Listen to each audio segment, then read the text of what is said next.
So welcome to the New West Summit. We're very excited to have you back this year. We're here for the crypto, blockchain, and banking session. We're going to talk about how money gets transferred. I mean, I assume that if you're in the chain somewhere, you're dealing with transferring money, and the reality is you may have good banking relationships, you may not. That might change on a day-to-day basis, but we're really lucky because we have some really awesome folks up here. So why don't you just, for like 15 to 30 seconds, just introduce yourselves and what you're saying, what you're doing. Absolutely. My name is Ken Ramirez. I'm co-founder and CEO of Alt36. Basically, we built a digital platform to facilitate transactions from the consumers to the merchants, and then from the merchants to the vendor suppliers, distributors, and so forth.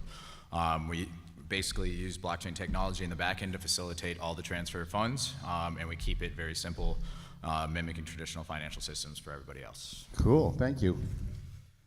Good morning. I'm Jordan Friedman. I'm the CEO and founder of Zodaka. We are a financial technology company that's a payment gateway with the exact same goal. We are here to help facilitate the transfer of money in a direct bank-to-bank fashion and make it as easy and seamless as possible, and make it easier for the merchants to get these accounts because it's a long, arduous process right now. Good morning, everyone. I'm Alex Gong. I'm head of payments product at Greenbits. Greenbits is a POS and compliance platform for cannabis dispensaries. So I'm here to basically help represent them and be the voice of that customer. Cool, and I'm Brian Zisk. I'm with Exponential Creativity Ventures. We fund projects that enhance and enable human creativity. Haven't been able to convince the rest of the team to fund anything in the cannabis space, but I'll be moving into this more. I do events, SF Music Tech Summit, Future of Money and Technology Summit, and I'm here with these amazing folks. And welcome to you all. This is going to be a great couple days. So I was very excited on the pre-panel call as well as in the green room. I mean, these two guys down here do some very similar stuff, and it's really great to see some agreement, because a lot of people like what is the solution? You may have a dispensary, you may have a wholesale business, but how do you transfer the cash? Is it cash? Is it ACH? Is it what is it? And everyone's got a unique issue. So we're looking for bigger themes, and you guys seem to agree on some stuff. Like, what do you guys see out there? Yeah, I think that we both agree if someone's telling you you can do credit or debit cards, you should probably run, because it's indefinitely going to get shut down. It's a matter of time. And the other thing we agree on is that there needs to be a better solution, and that's where we came in. We both kind of recognized a similar problem, and we said, look, there's a better way to do this. Alt36 has gone with crypto. We've gone with direct bank-to-bank transfers that don't run through debit or credit card networks, and we're both solving this problem in a very similar way with a user and merchant experience focus. So is it all about the user and merchant experience? I mean, is the rest of it almost transparent? Well, it is about the user and merchant experience. Well, not just the merchant experience, but the end consumer experience as well. So when you think about consumer adoption, it has to have certain benefits to the end consumer, or else they're not going to adopt it. So you take a look at Apple Pay. I consider Apple Pay a great example for why consumers haven't adopted or why it hasn't been mass adopted yet. I have Apple Pay on every single device I own, but there is zero benefit to me other than convenience, which is not that convenient to figure out how to use one of my devices. And so, if you can mimic traditional financial systems as much as possible so that way you're not freaking people out, at the same time be able to provide them value and incentivize them for changing their behaviors, I think that's probably the number one thing that we should be focusing on from a market strategy. And what do you think, Alex? I mean, is it just, do you agree 100%, or is there a little differing? Well, I mean, with Greenbits' focus on compliance, right? I'm pretty much agnostic. For me, the proof is in the pudding, right? If users like it and they use it, then they will, need a place for it at the dispensary's counter, and we will be there to help with that uptake. Of course, there's also the focus on the merchant. Like, one of the key things that we do is to help, people that run these dispensaries are working so hard, be able to have a life outside of, being at the dispensary all the time. So, the other aspects, reporting, making sure that there's any, refunds or any of those things are all taken care of and are basically auto-magically handled. Those are some of the things that I'm looking for when it comes to helping support our merchants. Cool. So we have here Matt King, who rolled in a little late. So the reality is everyone has agreed on this all independently, and he doesn't even know what they've agreed on. So how about for 15 to 30 seconds, Matt, let them know who you are and what you do and why. Hey everybody, my name is Matt King. I am a serial entrepreneur. I invest and advise in the cannabis industry. I run 3 companies right now. I'm head of business development for a blockchain technology company called GoChain, which is publicly traded on Binance, KuCoin, Bittrex, and Upbit. And then I also run 2 consulting firms, one called Royal Cannabis Advisors, which focuses on helping businesses through business development strategy, key executive hires and staffing, and then raising capital. And then on the other advisory business that I run is called Royal Crypto Advisors, and there I advise blockchain technology companies on the same things, kind of capital formation, business development strategy, and then key executive hires and staffing. Cool. So I know you more from like kind of the online networking, organizing people. You now have a house that looks like it's going to be a crazy scene, but so what other people are, and then I know you're from GoChain, so I know you're from all these different contexts. But what I'm hearing is like the investor context. So tell us about what you specifically do there. So basically, I run a couple of executive networking groups, one for cannabis executives and one for... So you organize people to invest, or are you with a fund? Is it your own? So I'm both committing my own capital as well as bringing investors to deals. Okay. Yeah. So you're leading seed rounds, or are you? Basically, I'm focused on early stage, so seed to Series B is where I'm most focused. Are there any that are the information's public that you could mention that you'd be proud of? So Field Extracts is an ultra-premium cannabis concentrate manufacturer based in Los Angeles. I've heard crazy things about them, but go on. Recently raised a $6 million Series A. The co-investors in that round were Igor Gimmelstein, who's the former CFO of MedRelief, which was the largest acquisition in cannabis to date. That was a $2.9 billion acquisition. The other co-investors in that were Saruya Private Equity, which is the private equity firm that was behind Pinkberry and Jamba Juice. And then also we had participation from Navy Capital, which is a $100 million hedge fund based in New York, focused exclusively on the cannabis industry. So you're right in the middle of all this stuff. So if someone wanted to be like, oh my God, he seemed awesome, I want to loop into his network, what's the best way to? Sure. So the executive network is really focused on 2 primary qualifications. One, are you committing substantial amounts of capital to the cannabis industry or the blockchain industry? And 2, are you a C-level executive at a cannabis company or a blockchain technology company? So we really try to curate extremely high quality people. I would say that I work with the top 0.1% of the industry. It's all about the people. And then that's pretty much it. It's like you have to be really highly functioning. Cool. So these guys were all talking about like a common theme basically around like the experience and how we get adoption and how does everybody have a good experience. So on the payment side of things, what are your thoughts about what's most important? And let's see if we have you nail what these 3 folks have all come to. Not to put you on the spot, but you could do it. Go. So what's most important? I would say so. The panel is blockchain and cannabis, right? Yes. So I think how payments are done. So it's blockchain, crypto, and even traditional cash and banking. Got it. What's the future of where, like, how people want to transfer money, whether it's from the dispensary or whether it's from the, it could be plant-facing or not. Everyone's got their own unique issue, but I mean, there's a place for blockchain, but this is like ecosystem. What's needed to make this work for people? So obviously, cash management is one of the biggest challenges, and banking is one of the biggest challenges in the industry. It's really unsafe. I have worked with clients like Ease, where one of their portfolio brands that they distribute, Island, had a $1 million robbery that was an inside job. That was inventory and cash that was stolen. I know many other people that have been robbed of 7 figures of inventory and cash. And so I think that people in the cannabis industry look at blockchain technology as being kind of this like holy grail, but in a lot of ways I think it's a false promise, because at the end of the day, like there are very strict laws around money laundering and being a cash transmitter or money transmitter, and I think that a lot of people are under the impression that, you know, Bitcoin and Zcash and these privacy coins, et cetera, are kind of a magical solution where if we could just, you know, at the end of the day, really the problem for banking is we just need to get rid of banks. Like, these banks are really just extractive third-party middlemen who are pretty much enslaving most of the population. And if we really just had mass adoption of crypto assets, we would not need banks.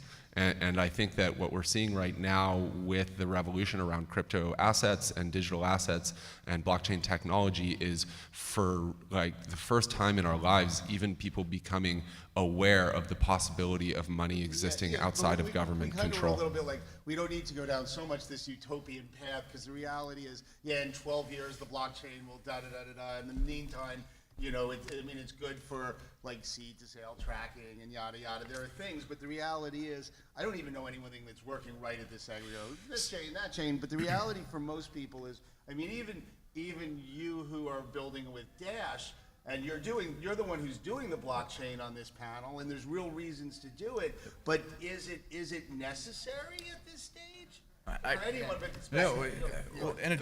In addition to the benefits it provides to the cannabis industry, I mean, blockchain technology provides benefits to industries in general. Just given the cost of the transaction is a fraction of a cent, given the confirmation time is 1.2 seconds. I think they've gotten it right under 1 second. But then, you know, for like just kind of piggybacking off what you said a little bit is that, you know, this cash problem in the industry, it is. You can build a solution, and that's you know, we, in addition to the digital payment side of what we do, you know, we also provide our cash management services. So we partnered with a company that will actually go and pick up the cash from, say, you got a dispensary, vendor, supplier, they have $500,000 in cash. How do we get that into the ecosystem, right? Essentially, we go pick up. They schedule a pickup. We don't use armored trucks. We use unmarked cars, all ballistics proof and whatnot. And then as soon as we get it back to the private vault and we verify the amount of the conversion, at that point we send over digital currency to the merchant. The second it hits, and they don't know this, but the second it hits their account, we auto convert back. So basically, we keep them from any volatility to the price of the currency, and then they pay a minimal fee to actually get that money into the system. And cool. So I didn't think I'd call on Alex for this because I didn't think we were going here, but you're a bit of a blockchain not necessary, I don't want to say skeptic, but you, at least in my opinion, you're like, you don't feel it's necessary. You got a point of sale system, you're doing transactions, money's going. What are your thoughts on blockchain? Well, again, like, I don't think it's unnecessary. I think, again, what the consumer adoption is, that's where we want to service, because our end goal at the end of the day is to facilitate transactions. We all understand that there is an enormous problem with such a cash-heavy business. There's, you know, stress. It's just stress for dispensary owners because you're sitting on these miniature banks, right? Yeah. Like in these towns, and crap, what am I going to do? Try it this way, try it that way, and you're shifting well, I mean, you around. got to do something with it, right? Yeah, yeah. You can't just be sitting there looking at all that money. You got to pay people out, and Right. then you also have these enormous controls that you have to implement on your personnel. Like, who do you trust? Who do you let into the back office? Like, does this person just need to go to the bathroom? Do I need to wall this off? Things like that. I mean, it's outrageous Right. in this particular type of business that we have to So what's maintain most this. important? Bring it on home. So I mean, like, Jordan. again, Yeah, the go for it. greatest importance is, again, what is easiest for merchants to do. Like, if everybody on the planet had these coins in their pockets, it was an easy way for them to just, you know, oh, okay, I walk in, here you go, here's my QR, scan it, we take it. I mean, that's an enormous solve.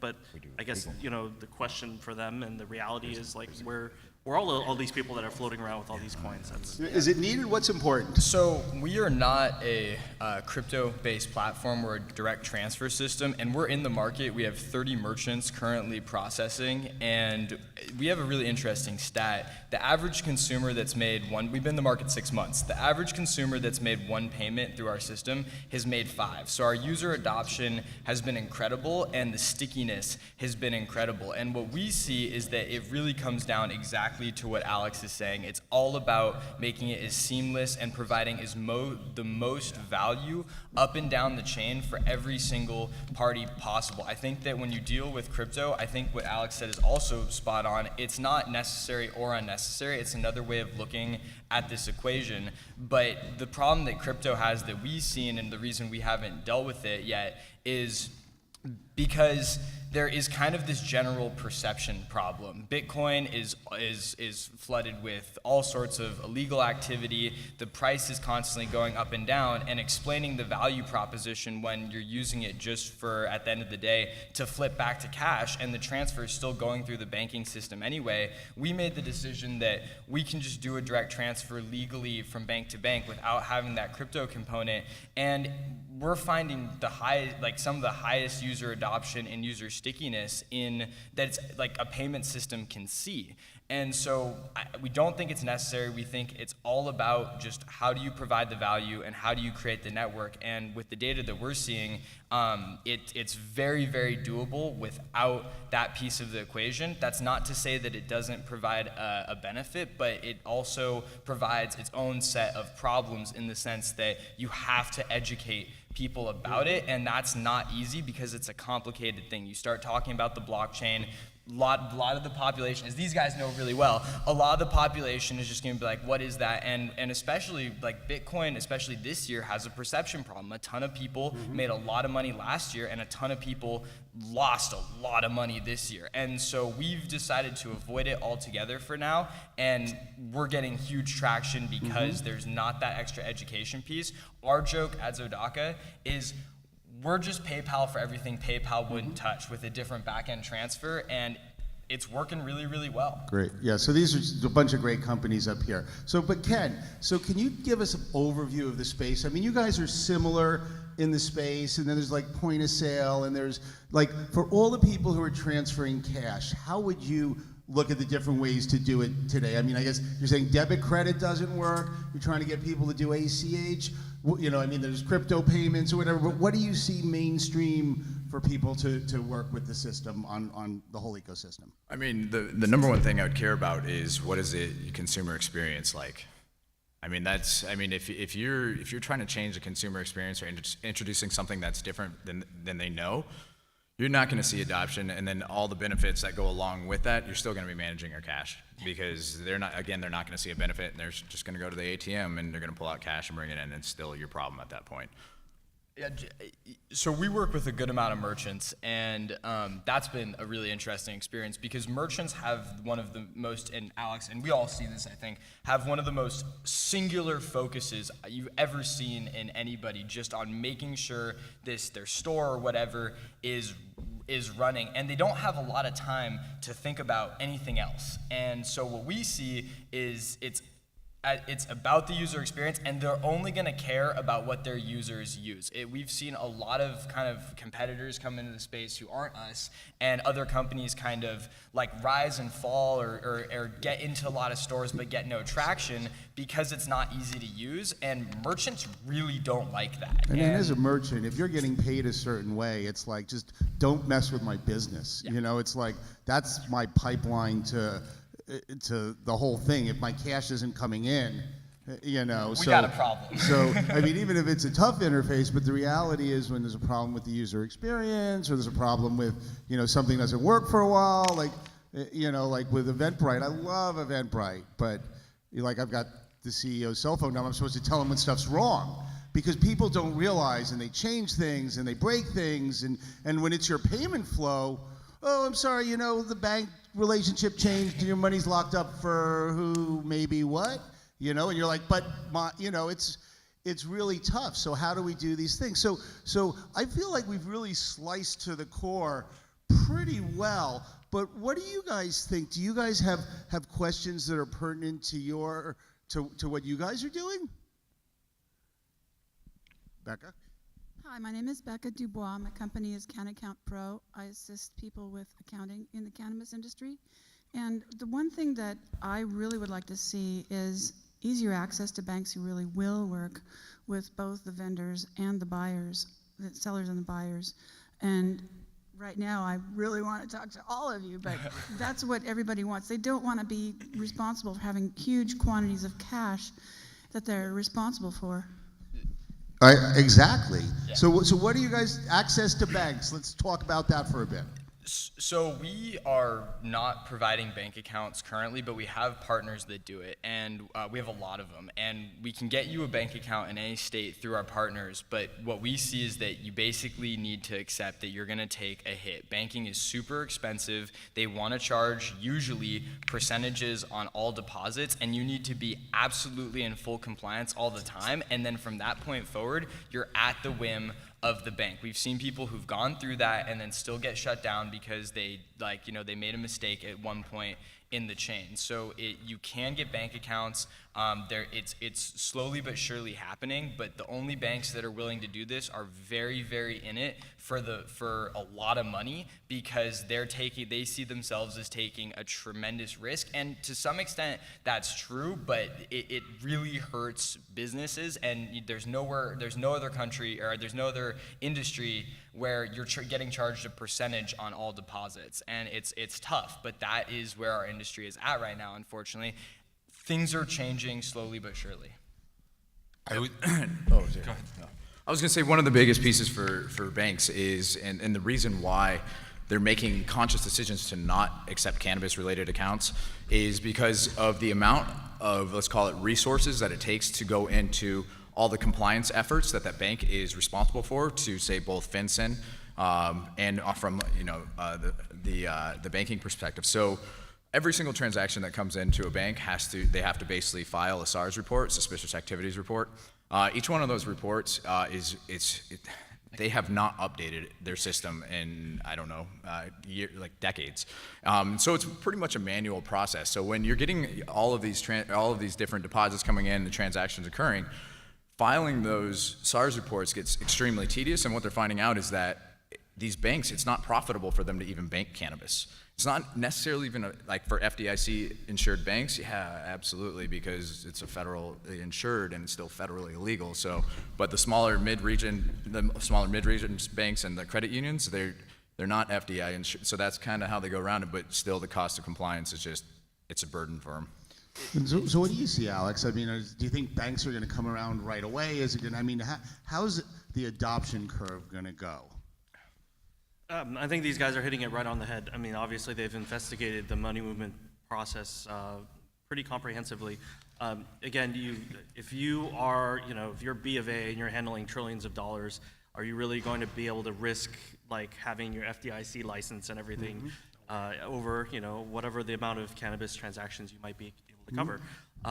That's where smaller banks that might have a more hungry compliance risk department might come into play. Yep. And they will step up and say, hey, we can streamline this sort of process. We'll follow the SARS, we'll track everything, bring it on. And basically that's the thing, though, is trying to find those particular entities. And if you look at something like that, you look at something like Citi, and they're like, we're not touching it. But then you look at something like PayPal, and they do in a year what Citi does in 4 hours. And if you want to be in 150 countries, you probably need to go through someone like Citi. So they kind of control the overview. I know Jordan's jumping at the pit, but then I want to go to Matt. But so Jordan, really quick.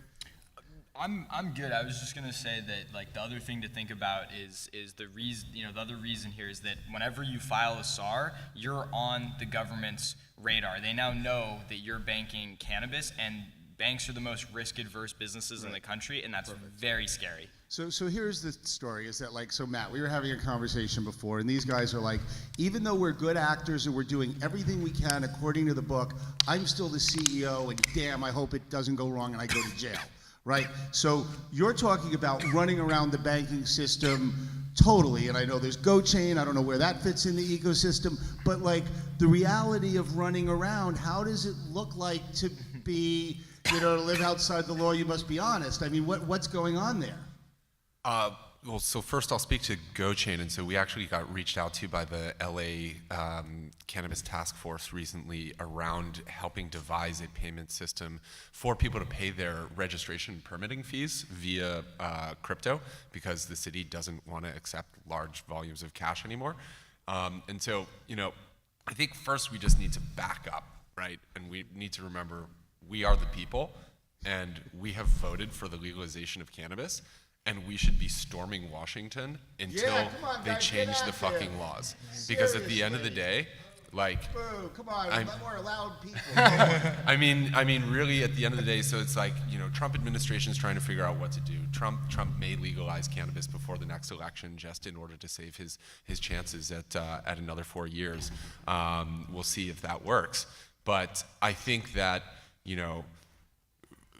at the end of the day, the onus is really on us as individuals to be politically active and to go and call our representatives and to march on Washington, to be involved in the political process, to go and change the laws. Because at the end of the day, if you're a cannabis business today, you're not going to be able to access unless you have scale. And this is what people really don't realize about the United States, which is we're essentially an oligarchy. And if you have scale, like for example, if you're Cura Cannabis Solutions and you're doing $200 million per year in revenue and you have 20% of the global market share of cannabis oil production, Cameron Forney sure as fuck has a bunch of bank accounts with his buddies who are taking his money because he's legit and he's doing a lot of business, and those banks are going to, and this is the other thing, the investment banks are looking at this market and they're salivating over transaction fees for initial public offerings, for mergers and acquisitions, et cetera. And so there's a door there through the investment banks, and if you're a smart cannabis entrepreneur and you believe that your business can achieve scale, you should go out and reach out to the investment banking departments of those banks and tell them that you want a bank account at that bank because your business is growing really rapidly, and if you develop a preferential relationship with that bank, then they're going to be first in place for fees when you're ready to do an initial public offering or do an M&A transaction. Apart from that, another way that people are getting screwed in the industry is around merchant services, and particularly payment processing for credit and debit cards. And going back to the point around the customer experience, how are most people paying for things today? Cash, debit, or credit? Hello.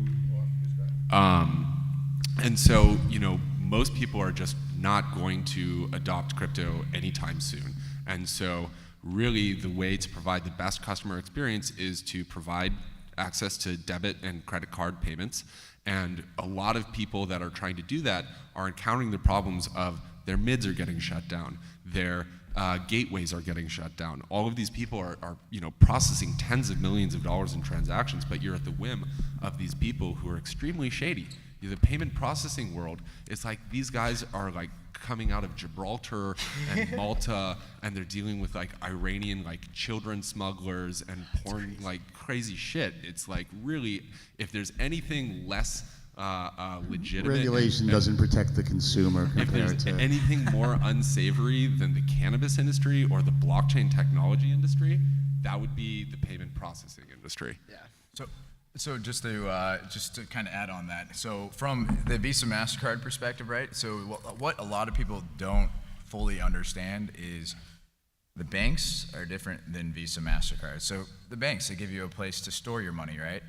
But how do you accept money if you're not going through Visa MasterCard? And there's companies right now that are advertising, yeah, we can do credit card processing, we have international accounts, this and that. Just to kind of put it in perspective, so one of our advisors, he's also an equity partner of the company. He's an executive at MasterCard. He's been there for the last 20 years. He's head of acquiring, U.S. acquiring.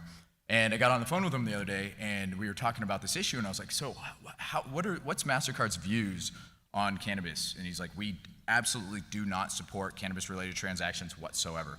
And I'm like, well, how are these different companies accepting Visa, MasterCard? And one step further, how are these processors being able to offer that? Well, what we're finding out is, so most of them are international processors, again, right, Malta, and so what I found out is MasterCard actually has an internal investigation division. It's called BRAM, which is brand something I can't remember right off the bat. But so what they do is they actually actively investigate, and they're looking for companies that are processing Visa or in this case, MasterCard branded cards. They will go after, if they discover this, they will assess a fine to the merchant. They will require $250,000. They will require that they will try to get you to shut down your business. Additionally, now that the merchant is utilizing an acquiring bank outside a processor outside the United States, now And if that processor at all is helping them abscond their transactions in any way, they'll go after that processor. But what makes it even worse now is that now you have cross-border transactions, so the fines are gonna, it's nothing you want to screw around with at all. And so it really behooves people that are looking for solutions on merchant services to find a domestic processor. A domestic processor is going to be the safest. They're very difficult to come by, but I'm actually a partner in a company called 3 Rodeo Payments. My 2 co-founders in that business are former executives at American Express, and so they know the entire payments ecosystem extremely well. They have found domestic gateways and domestic mids, and best-in-class rates that go as low as 2.99% for POS at a retail dispensary, as high as 6.99% for e-commerce, CBD, etc. And so if anyone is interested in either of those solutions, our solution is domestic. It's processing north of $500 million in cannabis transactions per year, both THC and CBD, and so I'd be more than happy to educate you about that. Very cool. So we're only halfway through. I think this is going pretty well. We've got such a great group of folks up here. We got a great group of folks out there. Do any of you have a specific payment receiving problem that you'd be willing to share or would like to have this panel of experts opine on? Come on up. I don't want to go out there because the mic might feed back, but sorry. And I'll probably go to someone else next, so if you got a question, come on up. Anybody wants to form a line, just form a line. You need to talk into the mic because I think it's being recorded, so come on up. If anybody's got coffee too, I would love a cup of coffee. I got you, bro. Oh, nice. it's a little I got it for free. Hey, Brian. Yes. Just before we switch topics, I want to say, just to understand the full risks of taking a foreign card. So what's happening, there was like one thing that wasn't addressed. The transactions are miscoded, so it's under a different, and so that's illegal. You can also end up on what's called the TMF or match list, and it's essentially a blacklist for all future credit and debit card processing, and that will severely hurt you if you're thinking 5 to 10 years when things do come in this space. And it's important that people understand that risk, and most people don't even know about that list at all or know that it's a thing. So it's important, if you want to look it up, TMF match list. There's more risk than what we even just talked about, and it's very long term. It's not just a fine in the immediate, it's also can affect you 5, 10, 20 years down the line. Yeah, so you know it's really tough because you need to be more than just a good actor. But so what's your issue? How would Mine's a little bit different. My name's Danny Rubenstein. I'm with a company called Growth Science, and we're kind of upstream a little bit in the supply chain, but the user experience part is relevant regardless. Mm-hmm. So we sell liquid fertilizer to the cannabis industry. So we are sort of the shovels to the gold miner kind of thing. Mm-hmm. And so we don't touch cannabis directly, so our cash transaction side of it's clean. But a lot of our customers, when we sell direct to grows, they're sitting on the cash, they want to buy our product, they have the challenge. Right. So my question to whoever's appropriate is, we want to make it easy for them to pay us. What's the best way for a legitimate business to take cash from folks who the money may be a little more questionable? Yeah, absolutely. So from that perspective, so from the B2B side of it, so we just recently partnered with CanTrade that completed the integration of the wholesale B2B marketplace. And so one thing that we're looking at right now is we're taking a look at the ancillary line of businesses, right? So in addition to what we're able to provide within our platform, we're also going to be opening up the traditional, because traditional banking is fine for ancillary products, right? But we want to be able to provide both options seamlessly right through our platform. So it's essentially it's a gateway integration, and then we provide the means to enter credit card, debit card, or ACH. So the person who makes sure it's clear is the person who issued the credit card to the buyer, or are there still other informational requirements? Or we want to provide the solution to our customers, the grows, saying, hey, let us hook you up with these folks, and they can help it happen. So I have a question for you. Your main concern is basically that is it that they don't have bank accounts, or that you can't accept their money? We can accept their money from a bank-to-bank point of view. It's helping them when they're needing to convert their cash. So we've seen this problem a lot, and it comes back to something I said earlier. It's that if you want to do this legitimately and you're a plant or flower touching company, the first step is probably to come into full compliance to get a bank account. And we're bank agnostic. We see a lot of people kind of operating in gray markets. So it gets kind of complicated there. What I can tell you is that our solution can work with any kind of level of that because we're simply a technology company. We work in gray markets and help them bring them to compliance. And that is a really, really big deal for a lot of companies because a lot of these people navigating this industry is very complicated. And like, you're here to help, we're here to help. We take a win-win partnership approach because it benefits everybody when we start getting them on the path, but you still need those intermediary solutions, and that's where we come in. So we can definitely help throughout the whole B2B supply chain, and we can help you come into compliance. And one of the most complicated parts right now that we see in the industry is kind of where medical marijuana stands, because it's really, like, depending on the locale and the state, it's not like fully compliant, but it's not compliant, and some regions in California haven't even ushered in recreational yet, and so we can help those companies too, and that's a pretty unique advantage that we've been able to angle for ourselves. So let's talk. And Alex, as a point of sale system, what are your compliance issues? I mean, you'll take cash from anyone who walks into a store, right? I mean, that person, so we work only with, licensed dispensaries. Right. There are strict requirements from state to state regarding, it's whoever comes into the store and is allowed to go into the store and is, verified by ID and all the other checks that, whenever you go into a dispensary to make sure that that dispensary is compliant. But yes, once they've passed all that, then we do enable them to take that cash transaction. Cool. Yeah, Matt, are there blockchain solutions for this? Is GoChain actually enabling it? Is it a live chain? What's the state of the chain in adoption? So I would say for folks that are looking for an alternative to compliant transactions, you can always go onto a crypto asset exchange and you can always get Monero or Zcash or Dash or Verge or any of the other quote-unquote privacy coins. These are coins that are highly encrypted. So whereas Bitcoin identifies people by their IP address in a transaction, and basically the FBI has used this to arrest people that were transacting on online drug marketplaces like Silk Road.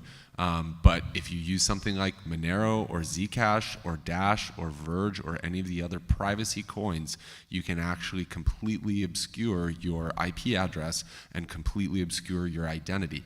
And that would be the way, and there are a number of kind of local meetups and middlemen and kind of people that are operating more in the less regulated market that would be willing to do a cash to Monero transaction. You could then basically pay a merchant, or if you are a merchant, you can accept a crypto asset as payment, and the government doesn't need to know who that came from. And here's that actually may be false. I may have misspoken there. The KYC, the KYC AML. Time. That was a misstatement. But this is the transition time because for decades there were no compliant transactions. So the reality that we've now gotten to the point where everybody's like, how can we do this legally and have a business and it's legal? Let's have a big hand for all the states that are legalizing. Yay! Okay, so and Sean Trainer here from Sensi Valley has a question or maybe an issue, and would love to hear your thoughts into the panel. Sure. Thank you all. Appreciate you working in this space. I was a founder of the digital currency industry in the late 90s, and we had the same struggles. Which one? Crown Gold. So we actually used a real asset for the medium of exchange, developed a platform, and fought the federal government and the IRS for about 15 years. Established. Hallelujah. I fought the law. These guys owe you a big thank you. Right. So I appreciate what you're doing, because we ended up shuttering the doors and sending everyone their gold in 2008 because of the pressure of the Treasury Department, the IRS, and the Department of Justice. So it's great to see you Department of Injustice. Yeah, I got you there, no doubt about that. But anyhow, we're opening up a processing, manufacturing, testing, and distribution hub in Humboldt County. We have two companies that one is the developer and the other is the one that touches the plant and provides all the operations at the facility. Real estate developer or technology developer? Real estate, yeah. So So anyhow, we are in a position where the developing company has a bank account, no problem, because we don't touch the money. But our lessee is going to touch the plant and collect the money from the transactions and then move that money back to the member cultivators that patronize their product to our facility. So we're in a position where we need a solution on one side to take the money from the distributor or the retailer in and then be able to pay back to the member cultivators, and wondered what kind of solutions you might have for that. Or what Structuring multi-company transactions and staying out of jail while doing so and not paying your lawyers more money than you have. Take it away. So that's one thing that we do very, very efficiently. So from the cash perspective, I think I touched on it earlier. We have full cash management services. We will actually go right from the merchant's administration portal, vendor, supplier, whoever it might be. They can schedule the cash pickup, right? For a small fee, 1 to 3% usually. We're probably looking at about flat 1% right now. We actually send it out there, and we'll convert that and put it back into our ecosystem. Now, as soon as it's in they don't need a bank account to operate within our platform. Once it's in our platform, but we do provide them access to leave our platform to traditional banking, to traditional banks, because one of the benefits of blockchain technology is that it allows you to become your own personal bank, but a lot of people don't. I feel like a lot of people don't trust themselves as their own personal bank, which is fine. So what we do is we allow them to move money, and they can also store money on our platform. But if they want to exit to traditional finance or send a transfer to the grower or whatnot, additionally, they can just invite the grower. So it's cool, right from our platform, the merchant can invite their vendors, their suppliers, and so forth. As soon as they register on the platform, they have open access to transmit freely without the need for a financial intermediary. How many of you out there? Oh, absolutely. We love cash. How many of you out there have ever done a transaction with cryptocurrency in any way? Oh, wow.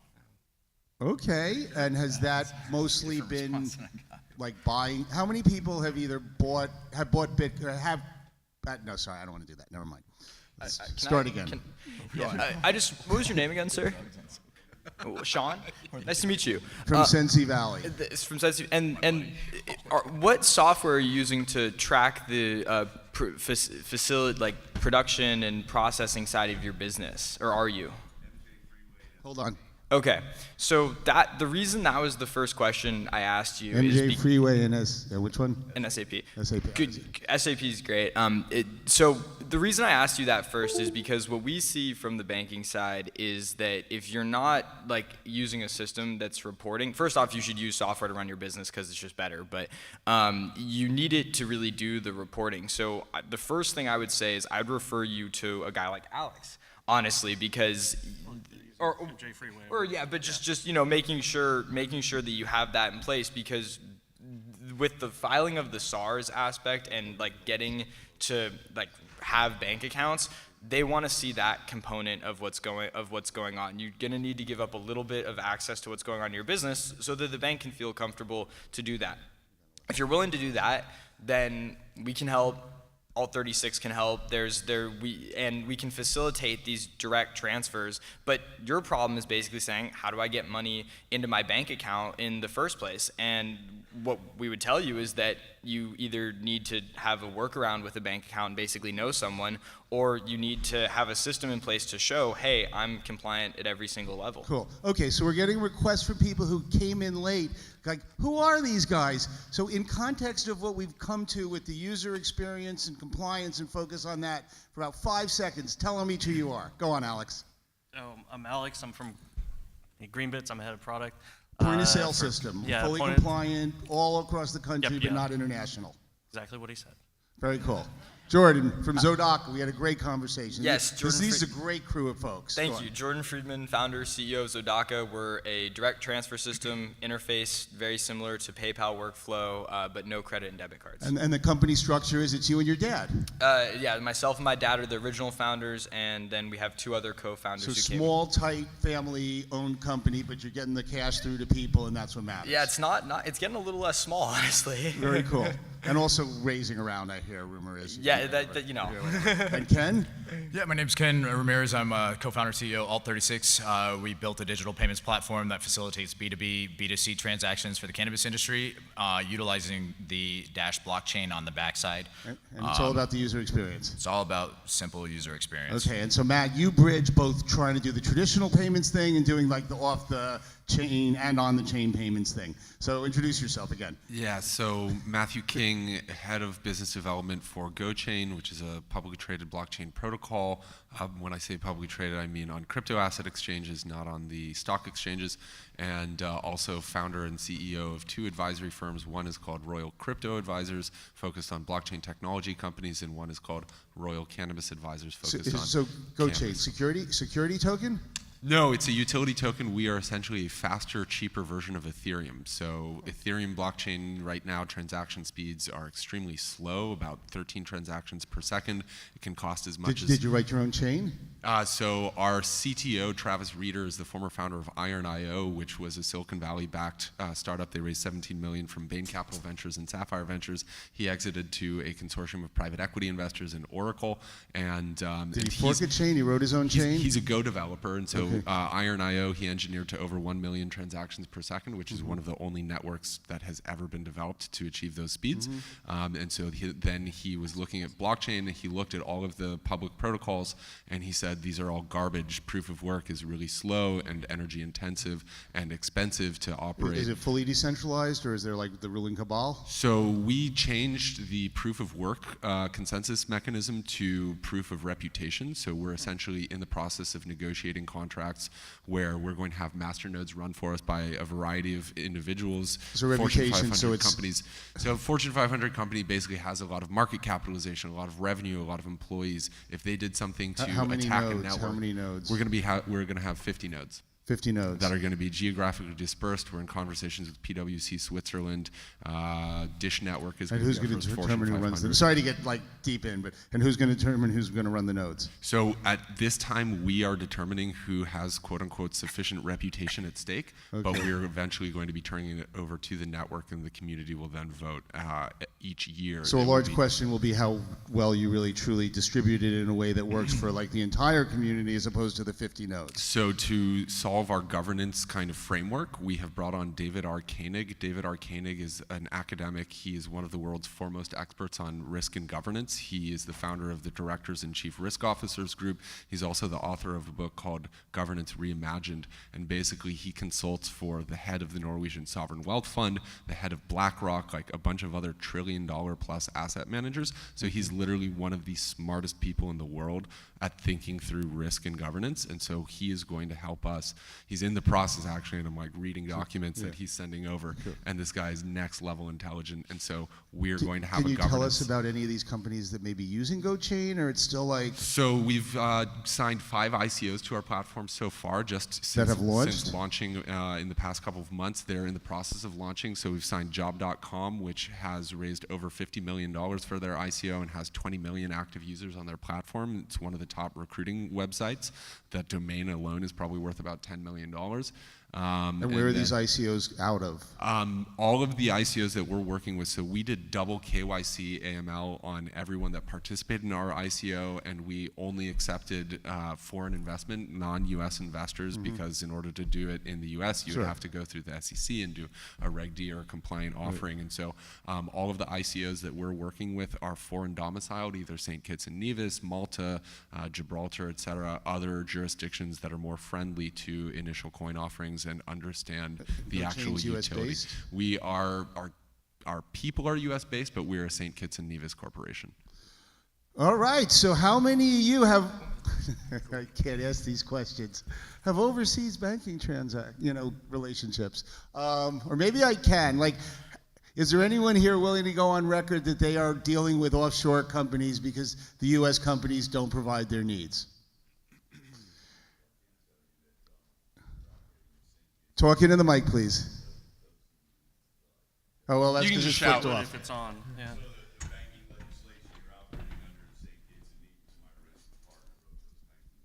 Far out. Let's have a conversation after.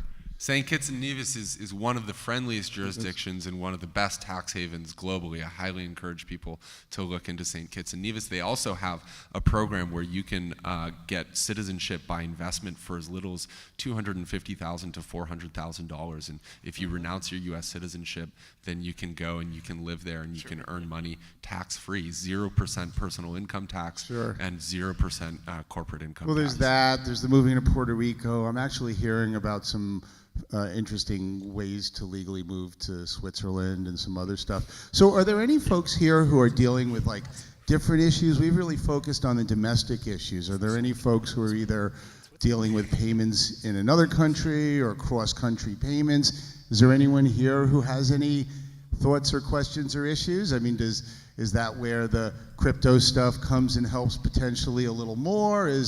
Here. Thank you.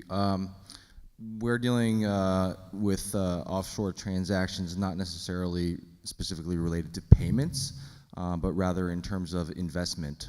So we represent a consortium and a syndicate of crypto investors overseas that have a very high interest in investing in the legalized cannabis space here in the U.S. And so we are building a platform to facilitate the investment transactions as well as the tokenization of cannabis companies for the purposes of fundraising. Can you tell us specifically about your fund? Where is it based and what are you looking for and that sort of stuff? The offshore fund is actually, we're still in the process of deciding which jurisdiction. The gentleman just mentioned a couple of jurisdictions that we're looking at. In terms of the vehicle that we are using for the investments into the US-based cannabis as well as Canadian cannabis companies, that is coming from an offshore entity, although our tokenization platform is based in Silicon Valley. So we're a US-based company that provides what we call a TaaS, or a tokenization as a service solution for cannabis companies to tokenize their assets or their equity for the sale to overseas investors. Thank you. And that actually brings up a really interesting point. So a few months ago, Cura Cannabis Solutions, which, as I mentioned, is the largest cannabis oil manufacturer in the world, that's doing 20% global market share of cannabis oil production and is currently doing probably about $200 million per year in revenue. They just raised about $100 million at north of $1 billion valuation, and they were looking at doing an ICO to do a subsidiary that was going to be focused on supply chain management on blockchain for the cannabis industry. And so I think, something that we have glossed over in this conversation is that there are some very real low-hanging fruit use cases for blockchain in the cannabis industry, supply chain being probably the foremost of those, which is, we have all of these regulations now around testing and the proof of custody and the shipping manifest and the seed-to-sale tracking, et cetera. Pretty much all of that would be best done on blockchain. And there are a couple of companies that are looking at doing it, but I would just caution people against investing in these ICOs that have been done around cannabis. Dennis Rodman has been out there promoting Potcoin, which is an outright scam.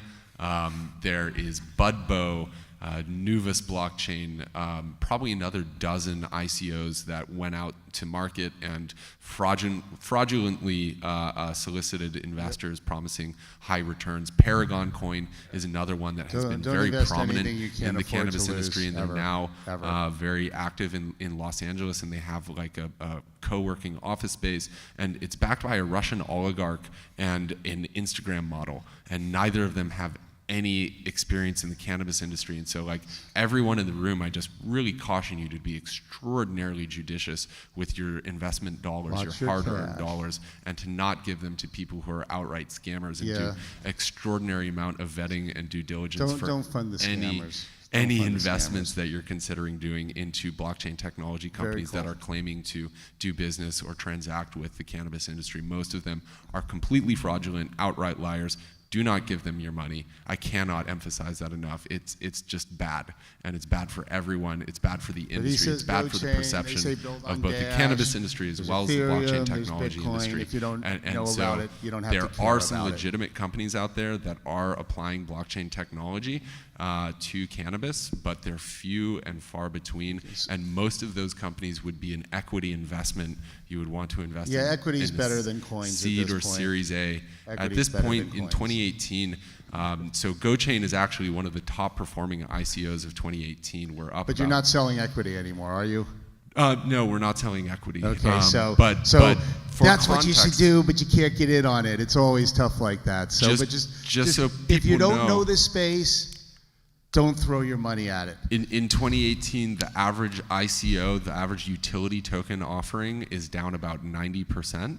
And that's largely because people have woken up to the fact that these are not compliant offerings, and you need to do either a securitized token offering, which would be a valid way for a cannabis company to raise money, So or to do we're a- going to come back up there, but we promised this guy a question. Sure, One more okay. on the international. What's unique situation? Go for it.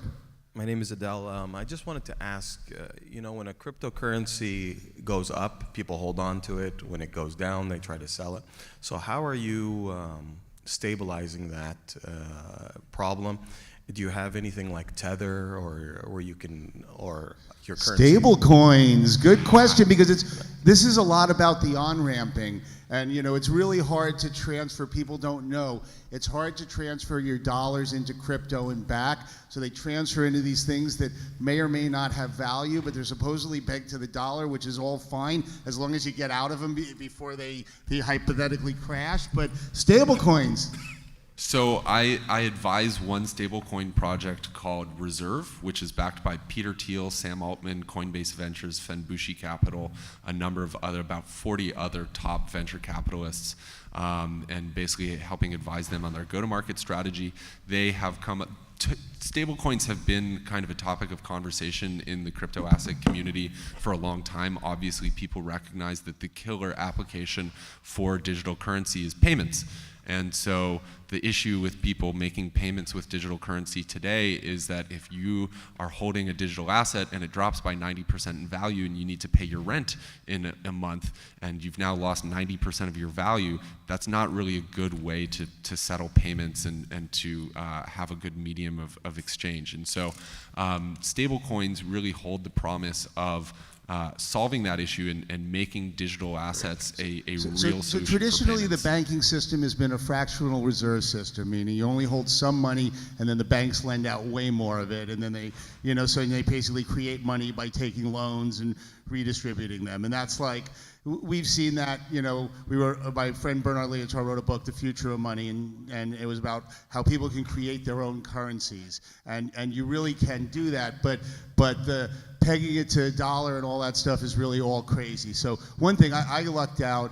I'm a seed investor in Chia, which is Bram Cohen, who wrote BitTorrent's new green cryptocurrency. It works on proof of time and space, which is basically how much hard drive space you have, because we don't need to be burning all this electricity and processing power and all of that stuff. So we're all working on new solutions, and we're really getting there. But what I like about the interface part is this is where the rubber meets the road. You all have your issues now, and what I love is looking 20 to 30 years down the road at what's inevitable, and then the people who work towards that now are creating the future. That was like Alan Kay did a great presentation. You can search on YouTube, Y Combinator, for how to create the future. And it's like, see what's inevitable and start working on it now. And we've really been, it's really taken too long with this cannabis thing, because how long have we been working, and we go whatever cracks and holes we can to foothold as legit as we can with the money and with the plant and with the people.